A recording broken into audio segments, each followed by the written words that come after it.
African രാജ്യമായ മൊസാംബിക്കിൽ കന്യാസ്ത്രീകളെ തോക്കിൻമുനയിൽ നിർത്തി കൊള്ള.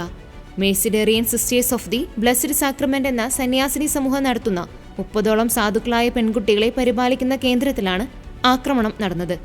കഴിഞ്ഞ മാസം 8-നായിരുന്നു സംഭവം. 18 പേർ അടങ്ങിയ അക്രമി സംഘം കത്തി, ഇരുമ്പ് കമ്പികൾ, തോക്കുകൾ എന്നിവയുമായി കോൺവെന്റിൽ അതിക്രമിച്ചു കടക്കുകയായിരുന്നു. അക്രമികളിൽ 8 പേർ കോൺവെന്റിനുള്ളിൽ പ്രവേശിക്കുകയും ബാക്കിയുള്ളവർ പ്രവേശന കവാടത്തിൽ കാവൽ നിൽക്കുകയുമായിരുന്നു. കന്യാസ്ത്രീകളെ തോക്കിൻമുനയിൽ ചാപ്പലിലേക്ക് കൊണ്ടുപോയി മുട്ടുകുത്തിക്കുകയും ഭീഷണിപ്പെടുത്തുകയും ചെയ്തു. കമ്പ്യൂട്ടറുകളും സെൽഫോണുകളും കോൺവെന്റിലുണ്ടായിരുന്ന പണവും അക്രമി സംഘം കവർന്നു. അക്രമികൾ കന്യാസ്ത്രീകളിൽ ഒരാളെ കത്തി ഉപയോഗിച്ച് കൊല്ലാൻ ശ്രമിച്ചുവെന്ന് ഒരു കന്യാസ്ത്രീ വെളിപ്പെടുത്തിയതായി Aid to the Church in Need report ചെയ്തു. അതേസമയം ഇതിനു മുമ്പ് മിഷൻ പ്രദേശത്ത് സേവനം ചെയ്യുന്ന വൈദികർക്ക് നേരെയും ആക്രമണം ഉണ്ടായിരുന്നു. ആഫ്രിക്കൻ രാജ്യത്ത് ക്രൈസ്തവർക്ക് നേരെ ക്രൂര ആക്രമണങ്ങളാണ് ഇപ്പോൾ നടക്കുന്നത്.